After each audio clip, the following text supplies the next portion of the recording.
Yo, what's going on, everybody? Welcome to Fan Forum. Oh, raw! First Fan Forum after international break. We get a win. I've got loads of different emotions, but there's so much to discuss. Jack is sitting there, happy as Larry. His man's in there. we got some pettiness from Alex right now. Alex is sitting here, Greenwood on the front. You know who he's supporting today. And listen, the lads. Hold on. It's Easter. How are you guys? Everyone good? Very good, man. Looking forward to seeing Jay's notebook. Need some notes, guys. There's so much to get into. We've just secured. I want to say we secured top 4. I want to say top 4 football is secure. It feels like it. But I'm just going to keep it moving and go straight to Kev. Kev, how do you find today's game, bro? Do you know what? If you'd have asked me this question at half-time, mate, there was trouble in the Ashford house, man. I was fuming because that was, non-existent as a performance. I think we expected this from Brighton, but when they took the lead, it's up to Man United to go out there and do the business. Listen, on reflection of the game, Manchester United have won it. We took the 3 points. It is huge. Now, listen, you've just mentioned top 4 and that. I think this is the thing that's getting to a lot of United fans at the minute. We look back at the great times of this club. And for me, this is where we're turning into Arsenal because we're almost celebrating the fact, listen, I'm not pissing on anyone's chips. If we finish second this season, I see it as progression. But at the same time, I don't see much to celebrate with finishing in the Champions League places. Rashford gets his goal today. Greenwood gets his goal. 2 players that have been highly criticised by a lot. Thought Fred had a decent game. I know Jay refers to him as the fake Brazilian. I think today maybe prove, that he is Brazilian. And yeah, a good 3 points. A good 3 points. I think after the international break, you can look at these games and go, yeah, we'll take that. Slow out the blocks. Job done. Wicked. Perfect. Let's just go. Yasser says, get in. Tough season. All that matters is the finish. There we go. Let's see what else. DK has said, Tottenham, Burnley, Leeds, Liverpool, Aston Villa, Leicester, Fulham, Wolves. How many wins and points you expect? We are capable of doing anything, in my opinion. Okay. He broke it down. What can we do with that? I've heard that we've got 25 points from coming from behind, which is pretty impressive. We'll see. There's 2 ways to look at that. If I ask Jay, we'll probably say it's a disgrace and why was he behind. But hey, let's go over to Jack, actually. Jack, I want to hear from you. How do you find today's game? The performance in general, I think a lot of us are probably going to, touch on this, but I think it does paper over a lot of the cracks. I think there was a lot that I didn't like about the performance. I think Wan-Bissaka was poor. I don't think Wan-Bissaka, Shaw again did amazingly well. I thought Wan-Bissaka was poor. And I think Pogba playing in that deep lying role was a little bit, when he plays alongside Fred, we can't really operate him anywhere else other than throw him on the wing. But I just feel like he wants to get forward, but he's also got to protect Fred. And it's kind of getting the best out of the 2. Obviously, Rashford and Greenwood, I'm really glad they got their goals. They really needed it. But one thing I wanted to just point out about today's game for me was Edison Cavani. I thought Cavani was just completely he looked non-existent. That's it, Kev. That's the way to put it. He just looked a bit that he's got his mind set on it's over. Well, you've seen the rumours come out about him. He's going to make a decision at the end of April about his future. But I feel like his head's not at United. I think he's already thinking about going back to South America, potentially playing, next season. I don't think I know people at the club are saying they'll keep him and all that, but I just don't know. I just didn't really. And then you saw Greenwood have that 15-minute spell when he kind of went into the number 9 role and then he scored. So, I thought Greenwood did play well. But it papers over the cracks, and I'm sure Jay is going to bring us all back down to earth with his notebook and all the takes he's got on the game. But Dean Henderson, I'm sure we'll come on to that. But Dean Henderson, new number 1, of course, I'm absolutely chuffed with that. So This guy is such We'll a get white. into that. Again, you guys, if you see anything in the super chats that you want to respond to, just note it down as Jay does, and then you can get back to those comments. Just keep it a bit more interactive. Man just says Chevrolet is dead. Well, Chevrolet is leaving us, so it's okay. Here we go. Sai from Yangon says Fred and Lindelof are not good enough for United. Interesting. Didn't like what he clearly didn't like what Fred did today, even though Kev said he had a good game. So there you go. Opinions. Let's have it. Let's go to the man, Jay. Jay, the floor is yours, bro. First of all, guys, happy Easter. Hope you had a good day with the kids. Come on. So it's all about the chocolate, is it not? Yeah. Get the nice stuff out of the way first, Jay. And the wine. Yeah, I have to be nice first, so I'm not too hard on anybody. But look, Jack hit the nail on the head. Like we got out of jail. That's not a performance that will live long in a memory. But as far as I'm concerned, it's job done. It's 3 points. And a super chat earlier on, either they read my mind or were making notes. He said, on the run-in, we have Spurs, Leicester, Liverpool, Wolves, and Leeds. Leeds apart, guys. They're tough running games. Top 4, yeah, we will be top 4. I'm going to say it now. But second, third, that's all to play for. Obviously, with the shock yesterday with West Brom battering Chelsea, today was simply a must-win. And barring the missed kick from Pogba, which led to Rashford's moving off the ball and a very well-taken goal, guys, I think we would have drawn that game. Did we get out of jail as well with the Harry Maguire? Was it a penalty? Was it a penalty? Whether it was or wasn't a penalty, our defence got ripped open and the pace of Danny Welbeck left Maguire standing like a statue. And Welbeck, let's be fair, should have scored. So I know it's a case of should have, would have, could have. But if Welbeck puts that away, we're 2-1 down, and I wouldn't have put my money on us coming back. So it's 3 points. But, it's not a game that we're going to be looking back on and thinking, geez, lads, we played really well. I thought our passing the first half was atrocious. Brighton looked like the far better coach side. And Potter, to be fair, he looks like a coach that, even though he's in a position that he's in with that squad, he does not change his philosophy. And until we got the equaliser, Brighton were by far the better side. I felt at 1-1, Brighton went into their shell a little bit and invited us on. And what a lot of fans won't pick up on, because they'll focus on the movement for the second goal from Rashford. But the composure that Bruno Fernandes showed in the box to pick out Pogba, even though Pogba mishit, that's down to the composure shown by Bruno. A lot of fans won't pick up on that. So it's a win, but I feel we got out of jail. Okay. Is it just to play devil's advocate? Why not?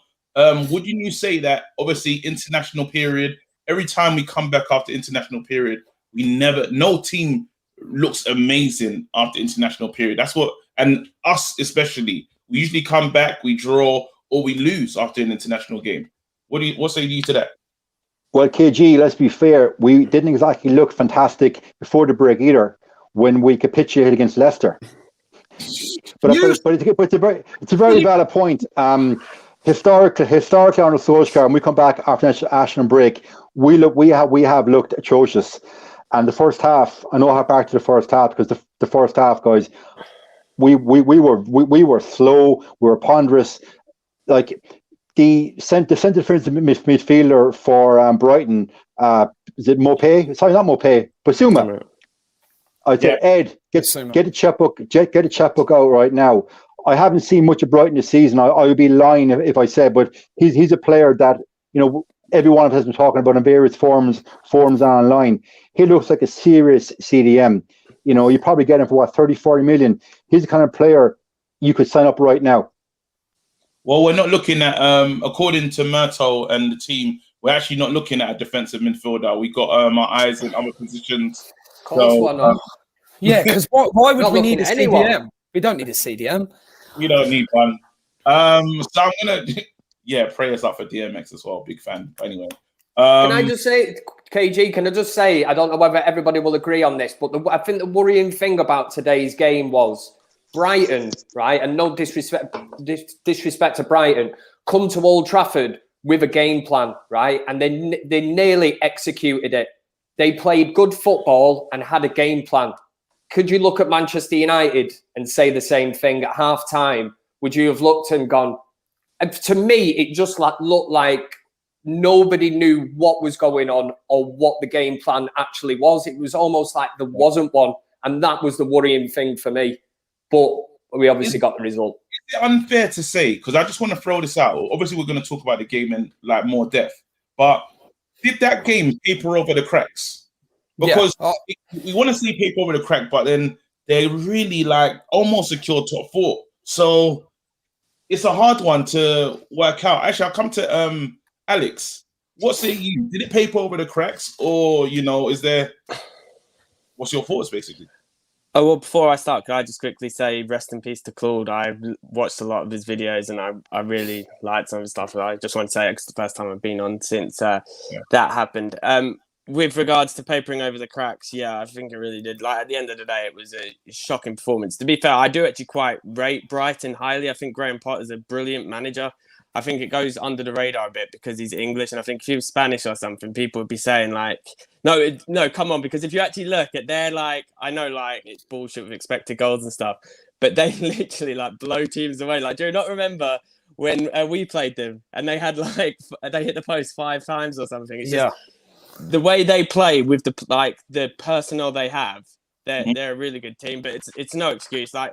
But we're all acting like papering over the cracks, etc., etc. But should this result, or performance rather, have surprised anyone? How have we played against this caliber of team at Old Trafford, and even, to be fair, away from home as well, all season? This isn't a new thing. No, just to jump in on there, I thought it would be different because we did have Fred, Bruno, and Pogba, and I thought there'll be a lot more creativity in the first half, and I didn't see. I thought it was quite wasteful with the ball in the first half. Oh yeah, Pogba and Bruno kept giving it away. I thought it would be different in the sense of just because of how Brighton play. I thought that they would leave more space behind them because they're normally quite an attacking team, but they obviously see how these other teams have had joy against us and then just try to mimic that. But it's massively papering over the cracks. It was an absolutely shocking performance, but I guess at the business end of the season, the result is all that matters at the end of the day. And Bruno and Rashford were frustrating me so much throughout the game, but then in the key moments, they do what they've done all season and popped up and arguably saved us again. So it is papering over the cracks. But we're not going to improve really on the performances until next season, I don't think, and only then if we invest in the right places. Yep. All right, let me just quickly read some of these super chats out of the way. Jazzy, welcome, Flex, as well. Jazzy says, I've put on a lot of weight, but I still look more Brazilian than Fred. Wow. Michael says, Oli has played good football for at least a third of his reign, so he can do it. Maybe today shows why he chooses McFred more. We need to know why we are fragile. Oli needs to play better football. There you go. Those were his takes. He thinks maybe we should see McFred. I don't know if that would have, for me, that would have felt like going backwards, especially if you had Pogba on the bench, or you're talking about Pogba on the left-hand side. Sorry, there was a super chat that was there. It timed out. I apologize. I'll be looking at the 360 and getting the comments up. Flex, you've just joined us. What was your takes on the game, bro? I don't know what you guys have said so far, but it's poor performance, man. Really, really poor level of performance. And I've just been thinking to myself, right? I think I want to park the fact that we got the 3 points because we had to, and forget the cliche of 3 points was the most important thing. Forget about the performance, business, because we know that. It is the most important thing in football. There you go. 3 points is 3 points, Billy. And I'm glad you dropped that now, Billy, because I kind of want to take the conversation. And if people think, oh, why are you moaning? You still won.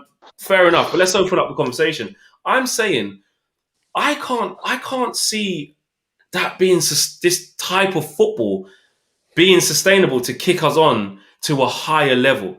I looked at Brighton, right? Their transition is smoother than ours. Like the way they move from back to front, the way they manipulate the ball was smoother than how we do it. And I'm looking at it like, but how is that? And I'm looking at our team, and look, I'm not going to be a hypocrite. At the beginning of the game, I'm going, I like that team. That's pretty much. Someone might argue that, nah, take Cavani out, I'll put Martial or whatever, but or take Bailly out, put Bailly in for Lindelof. Little tweaks, but by and large, That's our best. That's our best. What we Best got. team. 100%. When you see in the midfield of Pogba, Fred, and Bruno, you're thinking, all right, cool. No more McFred. Let's go.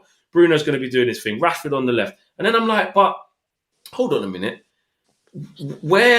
How does this happen? How does this happen? Because I think the only difference today is Stay on that line. I just want to throw this in, and you can respond to it in the moment. There you go. Listen, guys, relax. Every big team except City played bad after international break, and against Leicester, we rotated too much.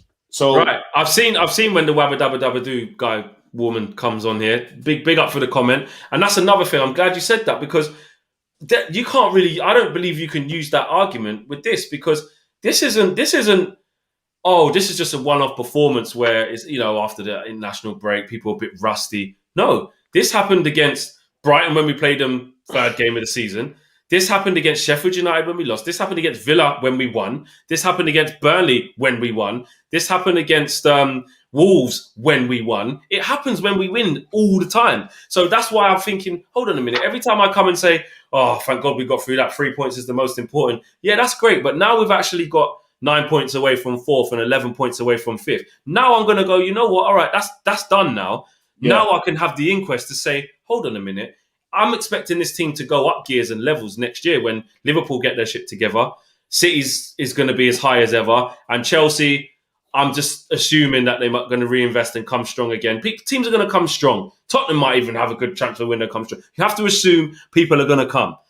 Even Leicester as well. Big up to them. So I'm like, I can't see.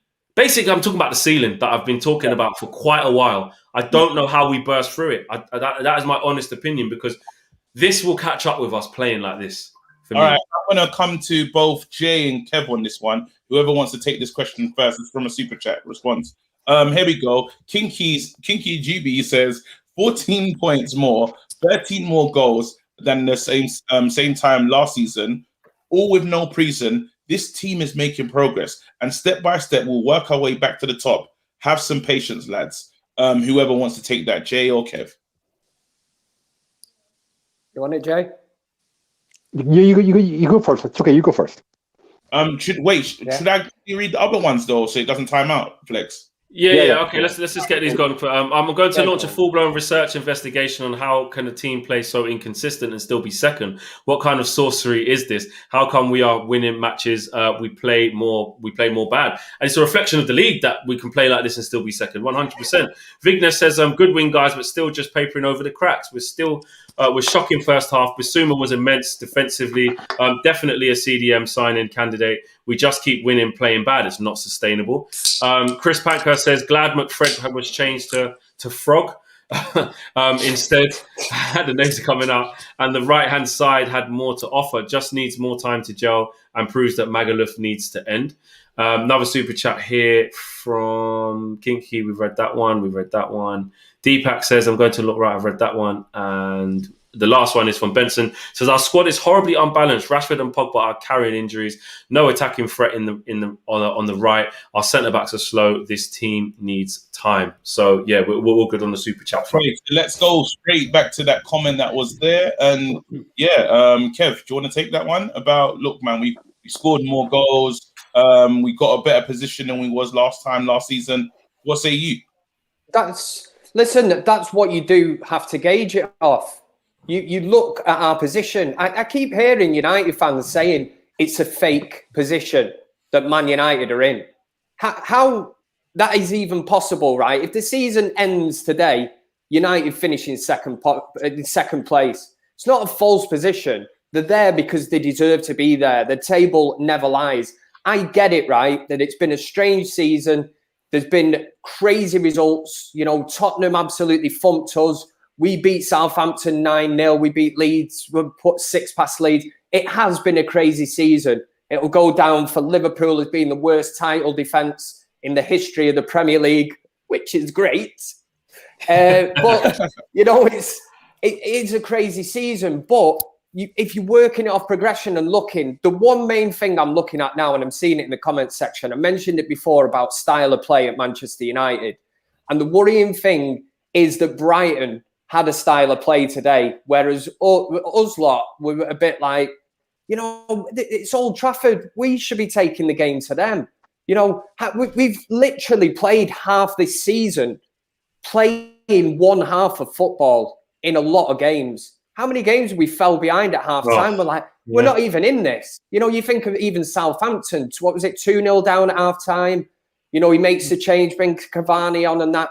You can say he got lucky, you know, oh, it's a masterstroke. However, the way you look at it, Manchester United have played probably 45 minutes of football in 90 minutes. It is not good enough. We always said it will catch up with us, and it has. We've got out of jail today, and everybody's right to say that. But looking ahead to next season, you know, the thing that pisses me off, and a lot of United fans, will be the fact that Man City are running away with this now. If City were only 5 or 6 points ahead of us, we'd be all looking at this going, this is an interesting season. We can catch them. We're on their coattails. It's the fact that City have been absolutely sublime. They went on that madness run, you know, and we're still second. But, you know, is it good enough for Manchester United? But at the same time, it is progression on last season. But the style of football thing with me now, we need an identity because we're rocking up at football grounds and opposition football fans will be looking and going, well, what are United all about? You know, at least you're not even Brighton today. We knew what to expect of Brighton coming to Old Trafford. We know what to expect of Man City, the likes of them teams. But from a United perspective, it's like, right, well, you know, Ollie's been here a couple of years. He might be getting a contract extension. What is the style of play, the philosophy of football, as Louis van Gaal famously said? I don't know. Throw it out there. What we're saying now is Kev's not having it. This force position stuff is nonsense. Love to hear from Jay. And Jay, actually, we're going to throw in this one. This probably could be for Alex or Jack. Here we go. So it's a question for all. Name your manager that would win the Prem with our squad over Pep City. Remember, we moan on a very high level. So far, Ollie is doing great. That's a real Ollie in fan right there. So, Jay, do you want to respond to us being in the force position or not? Yeah, I'll go back to Kev's point. Okay, yeah, the table doesn't lie. We are second place. But the Super Chat said that we're 13 goals better off than last season. But we all know that's heavily skewed because of the win, the 9-0 win and 6-1 against Leeds. So that's heavily skewed. We're not playing any better football. And Kevin, you made a great point. Like, what is our football philosophy? Back to what Flex said a few minutes ago. Like, we are so slow in transition from defense to midfield to attack. Like I said there at a previous show that I reckon we were a Champions League winning forward line, but a championship midfield and a mid-table defense. So you see today when it was like it was Maguire, 5-yard passes to Lindelof to each other numerous times. And then they're looking for Fred or Pogba to come back and take the ball off the defense. So, and for the first half and the majority of the second half, neither Pogba or Fred were doing that. And then, okay, I know everyone's going to say Cavani had a shocker today. Yes, he did. I've been a big advocate of Cavani. Today, Cavani looked off the pace for me. To the point Jack made earlier on, is he disinterested? Is his mindset already back in South America? I don't know. But today, that was the worst game I've seen from a New Jersey. But the point remains, Brighton today looked, because they are the better coached side than we are. Potter has a very clear philosophy and how he plays, and he played a philosophy whether he's playing Newcastle at home or Liverpool at Anfield or us at Old Trafford. He won't change his philosophy. But Solskjaer, for me, guys, we are at a ceiling. The board can't see it because they will settle for top 4. And we all agreed many, many times that we've slowly become Arsenal under Arsene Wenger. And the very fact that his contract is predicated on not winning a trophy, that's such a defeatist attitude. So is there progress? There's progress in the points, and obviously our points total will be much better than last season. So on paper, there's progress, but tactically, there's no progress. It's stagnant. Can I on the last show? We said And we asked the fans in the live comments, what's the difference between Ole ball, Moyes ball, and Louis van Gaal ball and Mourinho ball? I still can't see it, and that's the problem I have with Solskjaer as a manager. I don't know. I feel that one's a bit. Can I add something on the end that I was waiting to see if Kev or Jay said it, but they didn't. I used to say the thing about the points better off, but someone said, and it is a great point. We're this much points better off because we've had Bruno for a full season. If we'd have missed Bruno for, like, say, the first half of this season, would we be 14 points better off, or would we be around about the similar amount? That's exactly what I was going to say. You can say, has there actually been progress, or is it just we've had Bruno for a full season, who's obviously so instrumental to how we play? I'm not going to lie. I know it sounds harsh to say, but if you think about it. No, it's so true. It's so true. No, I need to do this now. I think I'm with Danny on this one. Danny's put this super chat in, and he said, just tuned in, didn't realize we lost. Ollie took over a 6th place team. It's second season. It's in the second season. Wind your neck in. Absolute embarrassment. What do you want to say to that, Jack? But he might have a point. Don't agree with that, because it comes down to exactly. I'm going to go to you in a second, but no one has mentioned Greenwood's performance. We ain't got there yet. We just ain't got there. We've just been talking about parking it and saying, listen, the inquest can start. If you want to keep your standards on the floor and not have an inquest of how your team can get better, do that by yourself. All right. Well, Flex has spoken. But all I'm saying is no one has spoken about, I think, Shaw's delightful pass. The pass to Bruno was exceptional. And then Bruno takes on the ball, whips it into Pogba. Pogba tries something, still an assist. We ain't really spoken about it. Even when Greenwood moves to play in the number 9 position and he does the job that was looking for Cavani to do today, and he takes it on. We haven't really discussed the positives of the game. Even Fred, there's so much to really break down. I think we've stuck in the first bit of the negativity, but we have pretty much secured top 4. So there's another side to be discussing. Just saying. But this is what an inquest is. An inquest is looking at all areas. So we can come, because then if we come on here and say what a fantastic, everything's rosy, everything's brilliant, we just and do the cliche thing like we've been saying almost after every game, which is performance wasn't there, man, but we got through 3 points. Well, when do we talk about it on a deeper level then? It's not negativity. We're having our say on Manchester United today. If we just all sat here and went, it's brilliant, we've won 2-1, the show would last a couple of minutes.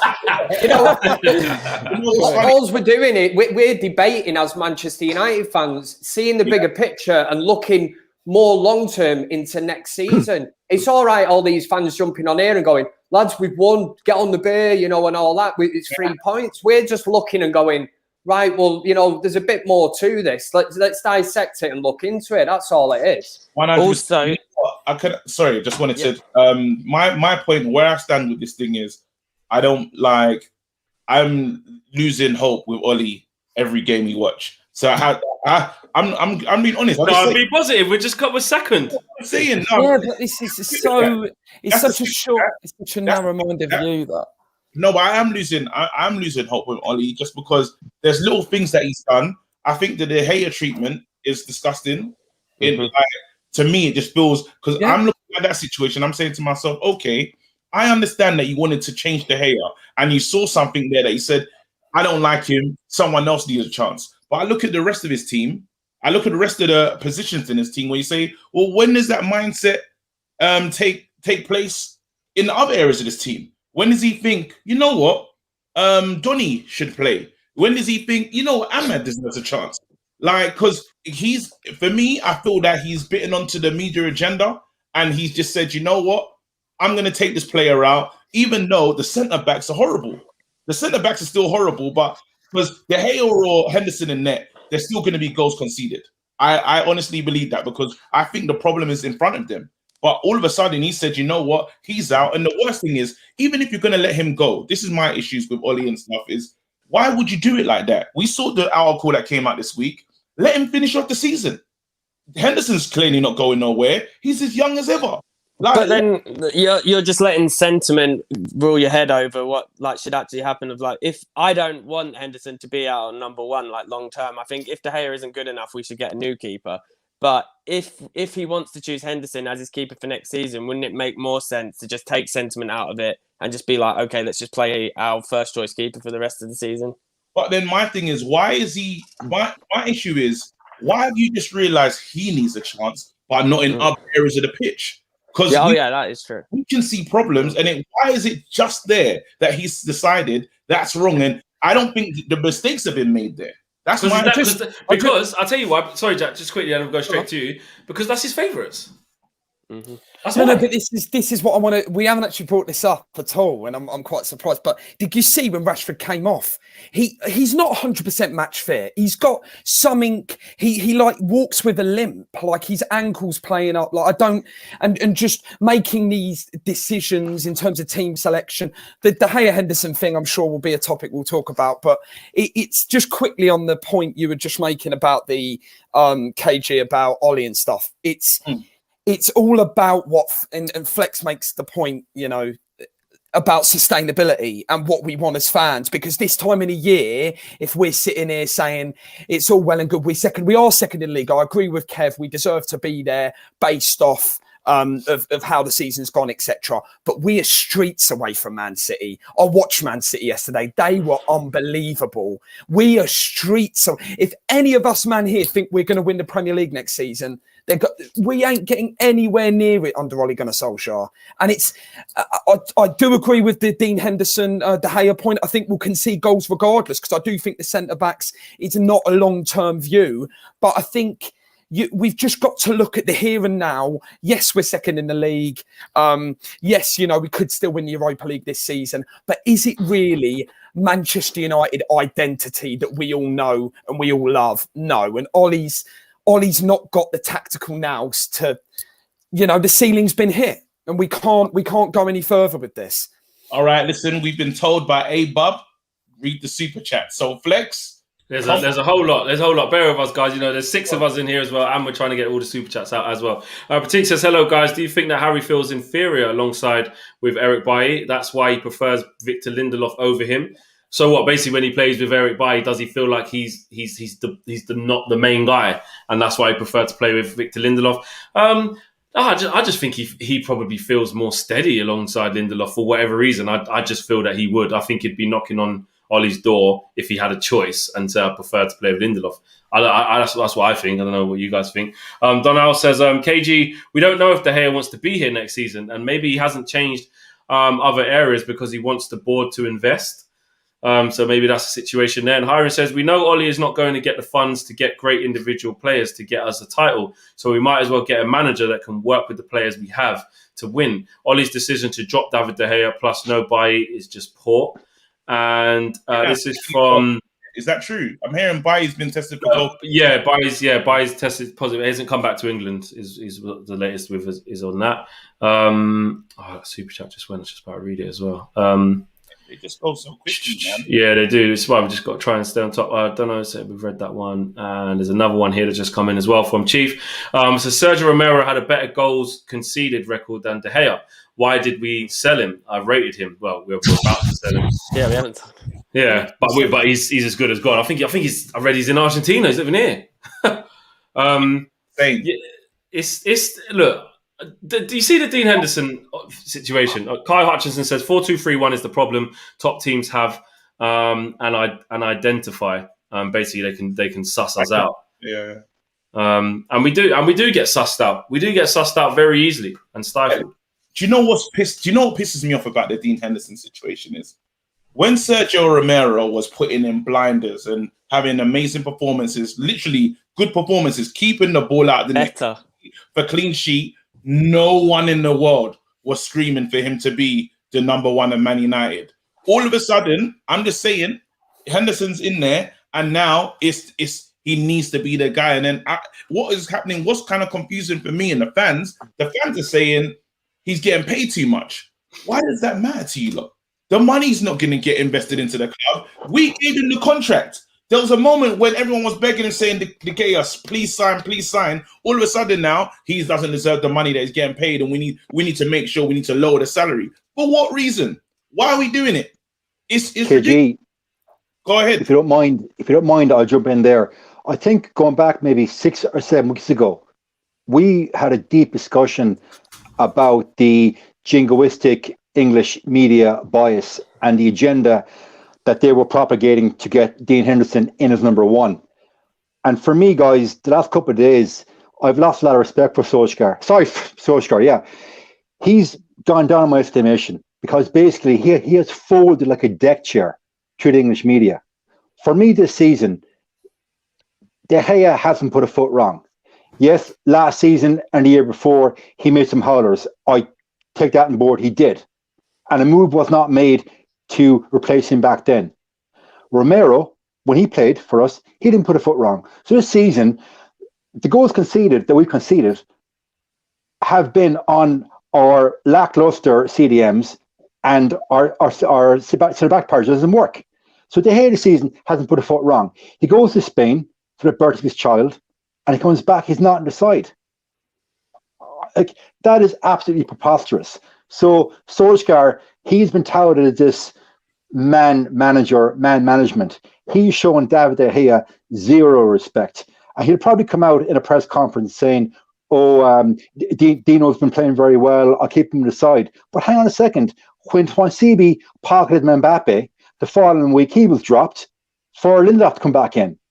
Any time Van de Beek played very, very well for us. And actually, let's be fair, Dan James had a couple of good games for us. Let's give him credit.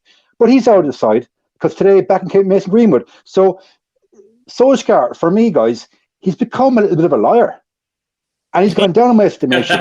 Cage's been calling him a liar for ages. The treatment of David De Gea is completely disrespectful. And I think Mark said it on one of his shows, one of the days, I caught the tail end of it. Somebody had this theory that has Maguire gone into Solskjaer's office and said, look, I prefer playing in front of Dino because Dino commands his box a little bit better than De Gea. I don't know. That was put out there. But today, and this goes back to you, Dean Henderson today, he didn't show himself in glory. On their crosses, under high balls, he looked indecisive. He looked so indecisive. Wait. And Kevin, I have it here in my notes. In the 88th minute, there was a very easy catchable cross, right? Henderson catches it, make this big, soap opera from it, dives in the ball, and Lindelof come over and pats him on the back. It's a simple catch. I did see that. So, yeah, that's bullshit. I knew that'd be in Jay's notes. He's been so overhyped by this fan base, I feel. There you go. Jesse says KG is a Kelechi pro, my guy. Cool. I'm Kelechi. Wicked. Rate that. Claire says it's a disgrace how De Gea has been treated in favor of a championship keeper and to back up United. Here you go. Point is, style of play. United fans want to be entertained. There we go. Let's keep it going. If you don't see a super chat that you want to respond to after this over in red, thank you so much. Edna says, Ollie simply bought into media hype. De Gea deserves to finish the season. Many players in the team have played worse, but still get picked. There you go. Where else we go? We got this one. Tactics. You say you were all saying Tuchel's tactics. Chelsea got slapped. So what do you want? What do you want from Ollie? Oh, Cape Town, South Africa's coming with smoke. First loss in like 16, 17 games. Like you can't. Listen, shots been fired, bro. I swear context and like carry on. Listen, Flex is upset, Flex. People were saying that in the free seats. They said Flex, you got some real Ollie out body language, but I'll get that. Hey, you'll know when I'm Ollie out. I'll just say it. We are winning good, but bias is written over this team. KG, Flex, and Jay, my Nigerian bros. Okay,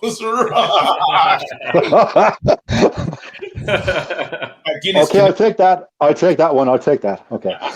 All right, cool. Okay, listen. There's a lot of things been said. If you lot want to pick up on something, we haven't heard from Kev and Jack in a while. So, yeah.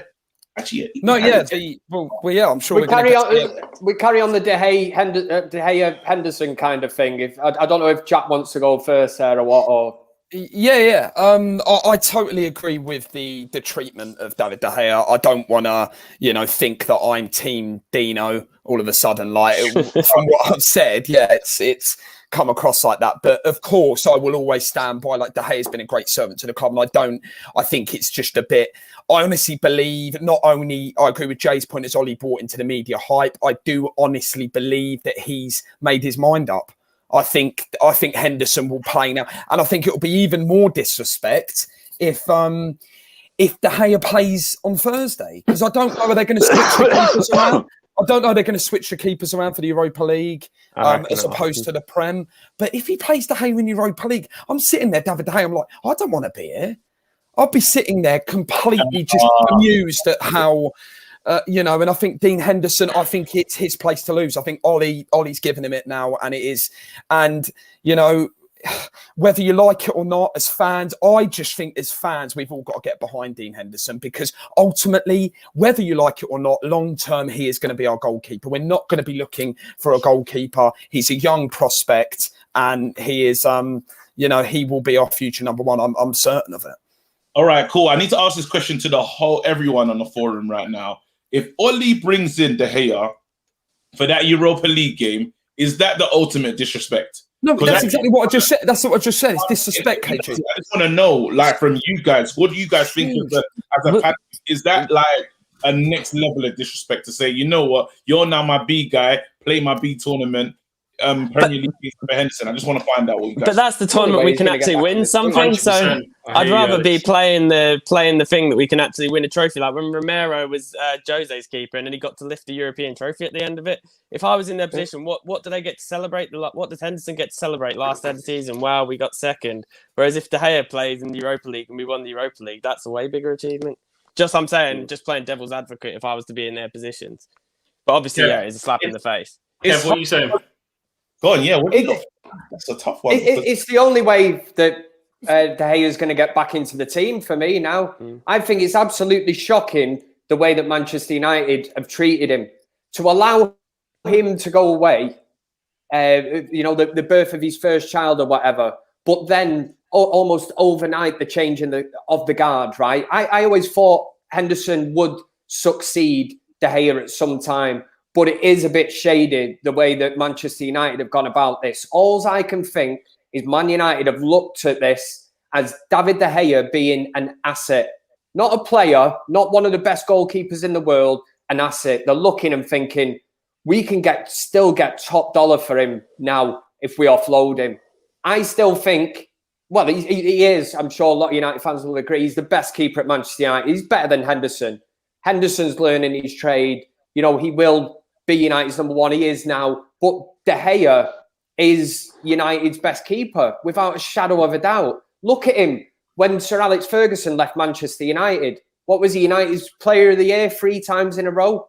And that shows the steady decline of Manchester United. We're used to the likes of Eric Cantona, Teddy Sheringham, whatever, top players getting awards at Manchester United, attacking flair players. So the decline since Sir Alex Ferguson's gone has been for Manchester United's keeper to be the player of the season 3 times in a row, the three consecutive years when Sir Alex Ferguson left Manchester United. That's the wake-up call for me when you look at it. I think it is shocking, but they're going to look at it and think, this is the last season now that we can get top dollar for De Gea. Henderson's doing an all right job. We'll stick him in there and we'll offload him. But again, like KG said, Manchester United offered David De Gea this contract when his stock was high. And he was the best keeper, still is for me. But now they're sort of looking and going, well, we can't have a backup keeper on 350, 400 grand a week. It's all Man United's fault. What Sicario says there is true. It's true. But that's not the reason. The reason why we should be still playing him is because he's on that. Like, get your money's worth. Yeah. Like they put him on that contract. And I think what they've done is they should have looked at it when David De Gea, when they give him that 3-year deal, I think it was back end of the season before, they should have went, well, you know what? Dean Henderson is progressing at this level and they should have planned it better. What's happened is Dean Henderson has accelerated faster than they thought. and testament to Dean Henderson, which I do stick by, I rate his drive, like his arrogance to say, I believe I'm better than David De Gea. No, but Like, I think for his, I I believe think for his that. development, he would have actually done better having another season on loan at Right, Sheffield United. but what? But 100%. I'm not even just Sheffield United. I want to see, because I always said bring back Dean Henderson, but to give De Gea the competition, so he knows that, listen, if you don't buck your ideas up, this young buck is gonna get given a chance. Yeah. If you don't buck your ideas up, but guess what? De Gea bucked his ideas up. It worked perfectly. But I'm saying, I want to see Dean Henderson next year in this same challenging position. 75,000 fans at Old Trafford. It's Chelsea at home. The stakes are high. Or you're away at the Bridge or Anfield or big games, pressure at Man United. I want to see that first. Because to me, I haven't seen it yet because it's not his fault. It's COVID. There's no fans. It's just the next stage of your development.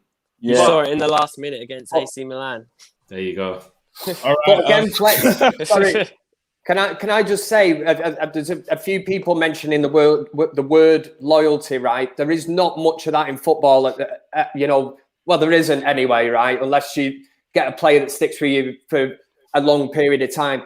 Let's not forget, right? If it wasn't for Ed Woodward and the fact that he's an absolute tit, the one time we've actually praised him was the time when that fax should have been sent through to Real Madrid, because David De Gea would have been out of Manchester United and gone. He said he wanted to leave United. It was only because Ed Woodward still sends faxes that transfer did not go through. Let me just read out these super chats. Yasser says, would you guys rather have a different manager just to play better football? Isn't that what Wenger did at Arsenal for like 10 years? And Chris says, I think you're all wrong about this goalkeeper situation. I'll explain why. Would you not say it could be because Ollie wants to win the cup and the league done?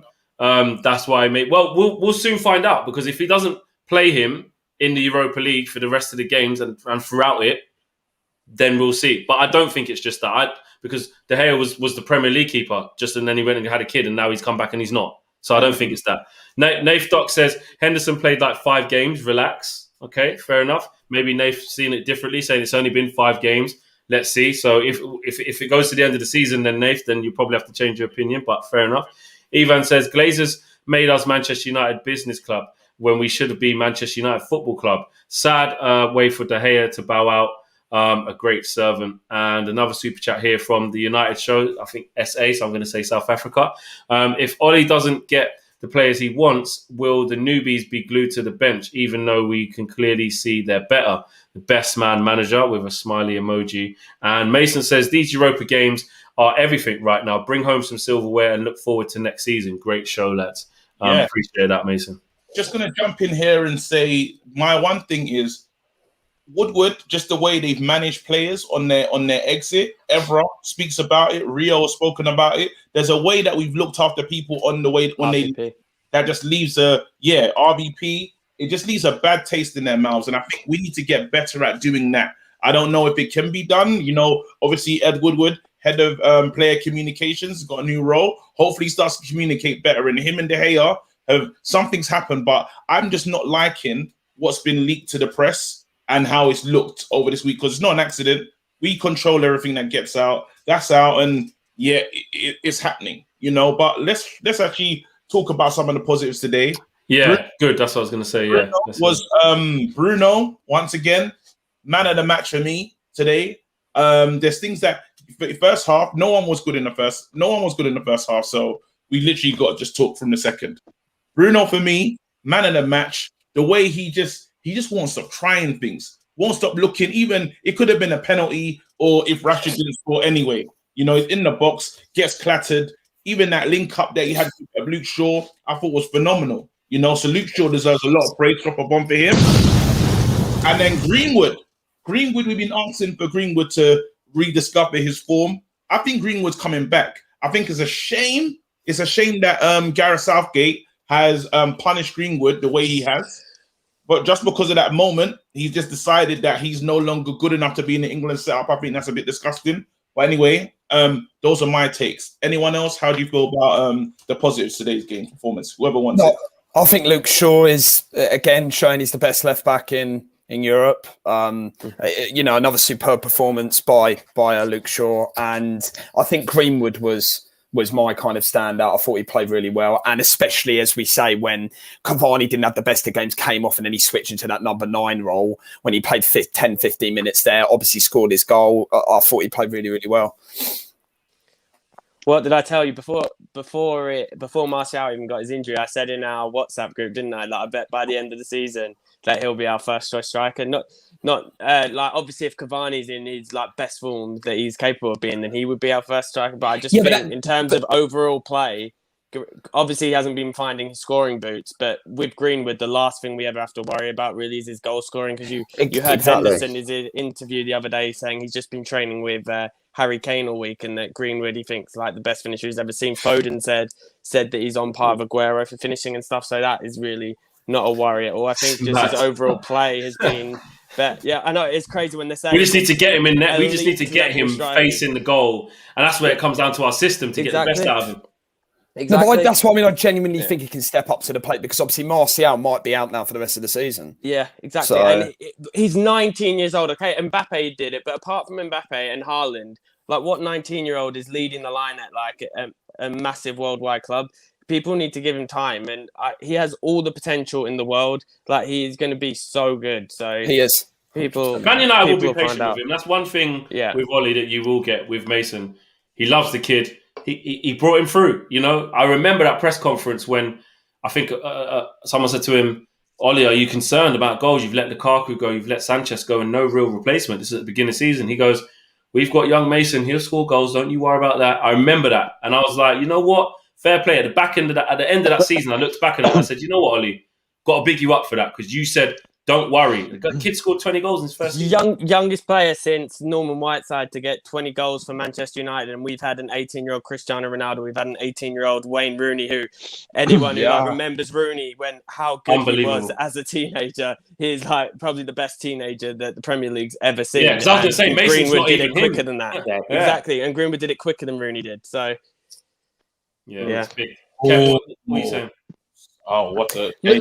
I was going to say, Luke Shaw, for me, is one of the biggest positives from this season, without a shadow of a doubt. And again, listen, we've criticised Solskjaer this evening, but you have to look at his man management of Luke Shaw, because we've had two managers in Louis van Gaal and Jose Mourinho who, you know, they fought a bit of tough love. You forgot the army on the end of that. Louis van Gaal's army. There we go. That was so funny. What a guy. I love KG, can you drop a bomb? KG, can you drop a bomb for LVG? I have to, bro. And he won us an FA Cup. Don't forget that. Sorry, but they couldn't get the best. They thought tough love on Luke Shaw would work. They criticised him. We had Mourinho stood on the side of the pitch. I remember a game, Luke Shaw was man of the match, and Mourinho come out after it and said, "It's because I stood on the sideline and talked him through the game." What's that sending out to you as a message? I'd be like, what do you mean? You know, it's like he's a puppet on a string. Solskjaer has what I don't care what anyone says, man management wise. I think he's played a blinder with Luke Shaw, and Jay will very well know a countryman of his, Dennis Irwin, used to call him Mr. Consistency. In the Evening News, the local paper I read, Manchester Evening News, used to get a 7 every game. It didn't matter whether United got beat 10-0.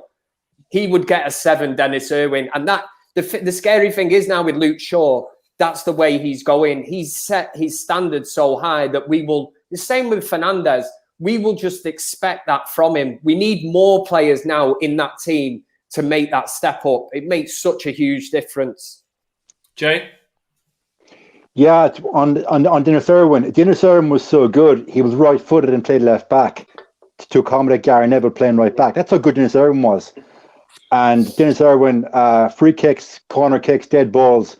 You know, before Cantona started knocking them in for us, Dennis Irwin was taking our set pieces.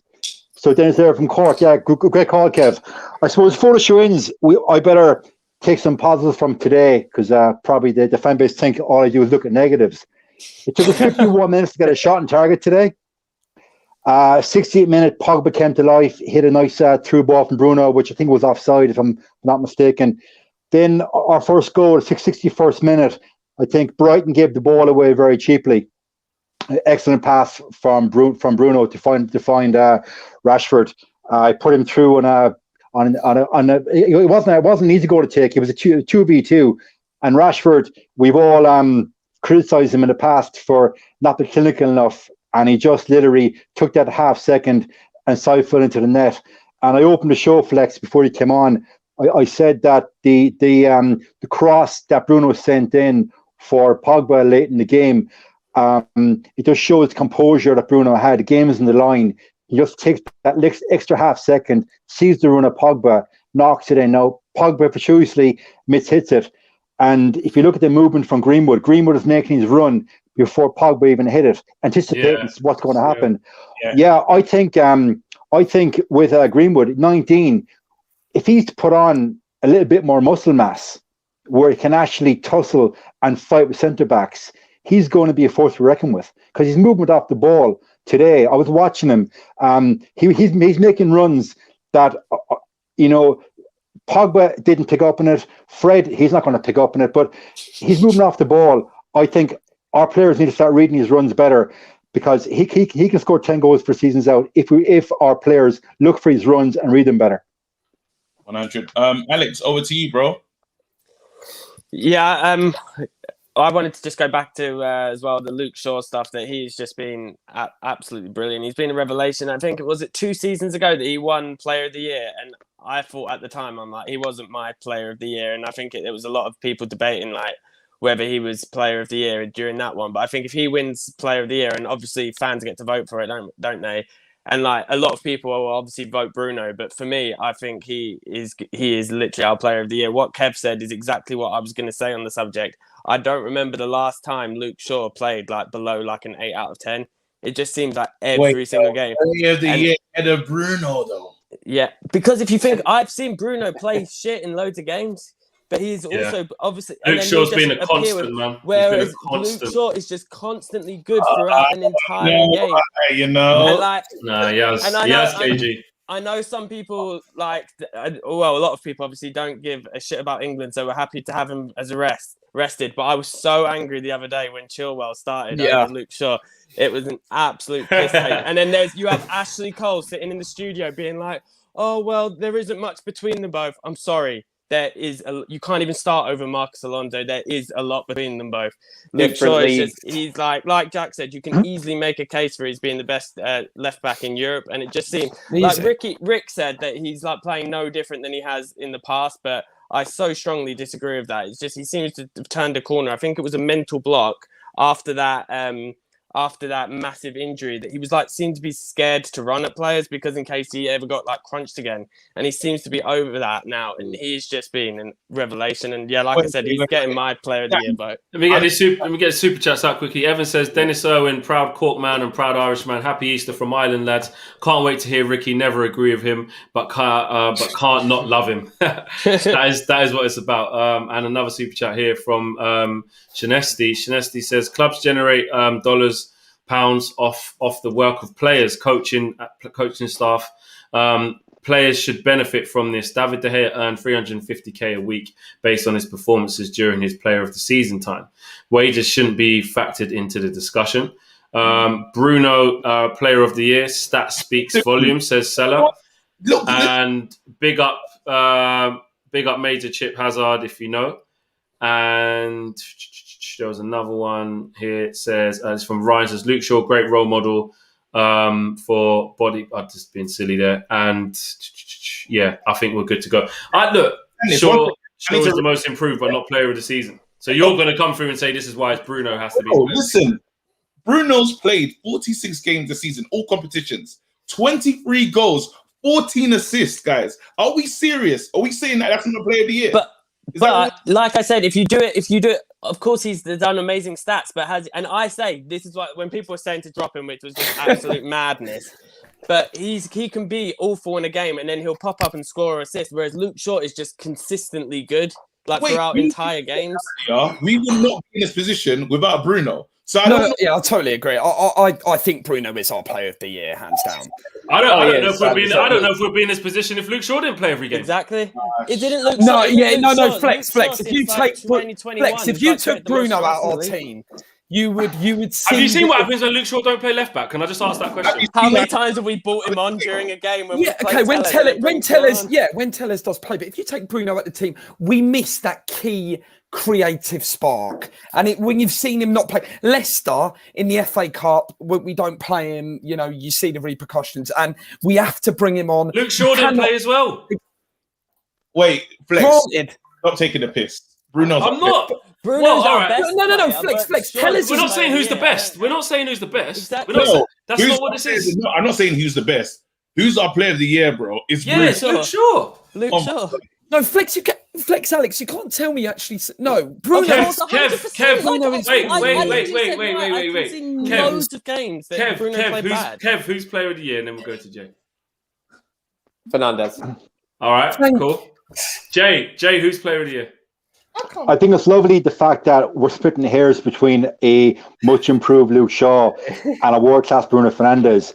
But I've been a massive Bruno fan for the last couple of years, so I'm going to go with Bruno. It's just me and you, Alex. We got to go on this sword. But like I said, you name me a game that Luke Shaw's played badly in recently, whereas you can name games Bruno doesn't turn up in it. Yeah, when he does, I get that. Yeah, but Fernandes is a game changer. It's where he plays. What Bruno's done for Manchester United is more or less. It's like what Eric Cantona did when he walked into Manchester United. He rated players around Bruno Fernandes whenever he's come onto the pitch. If he's come on at half time in a game, United up their game. It's not a tactic. Luke Shaw, though. Hold on. It's a tactical. I'm going to say it again. 16 Premier League goals, 4 Champions League goals, 2 goals in the Europa League, 1 FA Cup goal. Bro, 23 goals, 14 assists. What are we talking about? I could go into the goals thing, but I'm not going to slander my own player. But if you would, none of us are doubting Luke Shaw, but we're saying the impact Bruno has. If you look at chances created in 2021, Luke Shaw is up there with Bruno for chances created as well. You realise that? Yeah, but Alex, if Tellez comes in at left back, you're talking about him being the best left back in Europe a minute ago. No, if Tellez comes in at left back, Tellez is a good left back. Okay, if Tellez comes in at left back, you would notice it more if Bruno was out of our team. Flex has stirred we see it. We literally see it. How many of these sub games have we seen where he's just thrown it? Van der Beek and Tellez start a game, and then we always have to bring on Bruno, and we have to bring on Shaw. Alex, and when we bring on Shaw, it literally makes just as big of a difference. And I'm not saying Luke Shaw's a better footballer than Bruno, but I'm saying over the year, he has been our player of the year, and he makes just as big of an impact when he comes on for Tellez as when Bruno comes on for Van der Beek. Obviously, with a number 10, you're going to notice it more than in the left back. I made a good argument for Luke Shaw just previously to what I said. And when I was asked the question of who United's player of the season is, for me, it's Fernandes. But I'm telling you, Luke Shaw is literally most improved. About there behind him. Everyone is literally in the comments saying, I'm literally trolling. I'm being deadly serious. In my opinion, Luke Shaw is my player of the season anyway. Same. That's what it's about. It's about opinion. It's opinion. Luke Shaw has been spot on. But listen, guys, we're at the end of the show. Actually, there's one more super chat. Let's put some respect on that. Gabriel says, Luke Shaw or not, this back four is leaking goals. Bruno not in. I don't know who is setting up these goals. Shaw undoubtedly our second best. Okay, fair enough. Me and Alex have already lost. Look, everyone's saying I'm being serious. I ain't trolling. I know I do that sometimes, but look at this. How is it? Have people not seen how good Shaw's been this season? No, it's just comparing. Alex. It says more about them than it does about us.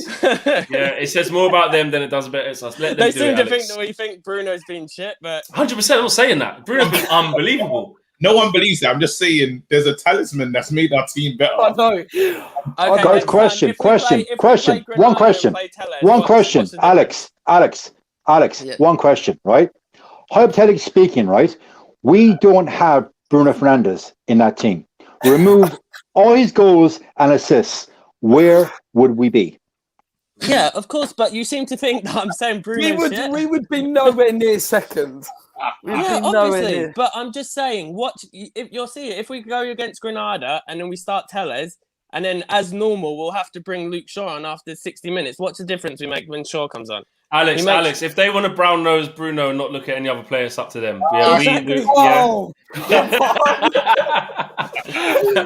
Guys, we've got to come to the end of the show. The great Helsman says, you clearly forgot the time we had to play Lingard and Pereira as number 10. LOL. I definitely haven't forgot. Brian says, Flex, you're spending too much time with Ricky. And Kamal says, Flex, Alex, which will you not have for the rest of the season? Oh, like who would I choose not to have?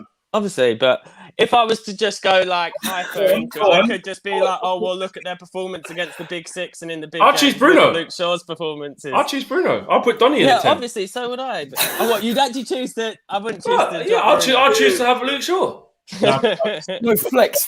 Tell me Luke Shaw ain't my favourite player of the year. Wait. He said Donny, put Donny in the 10. Wait, Flex. Well, hold on a minute. Hold on. What? Listen to He's this. Listen to this. Charlie Listen to this. one, but- No, listen to this. Did you see what happened? Did you see what happened when Donny come on the pitch? Bruno had to get moved to the left. Bruno, get out to the left. Oh, wait, Flex. I need to ask you a serious... You're taking the piss now. Hold on. Did you just say... I just want to clarify. Yeah? If we had to say we can't have one, yeah? You're keeping Shaw and Donny van der Beek's going to play number 10. 100%. He done it today. We won the game. Do you know, KG, do you know how many people on Twitter I actually say that, though, that we should drop Bruno and play Van der Beek over Bruno? Bruno's not even that good. I'm getting out. Let's put Phil Jones at number 10. Now we could do another half an hour. Let's go. Jay, what are your thoughts? Nah, I'm joking.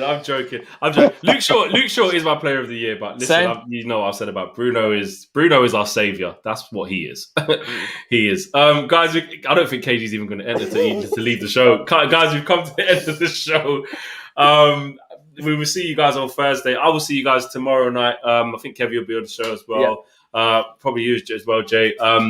For the Monday show. And then Flex and KG will be back on Tuesday as well. And then leading into the build up to the Granada game as well. It's been a great crack, guys. I am out of here. We are out of here. See you lot. Peace.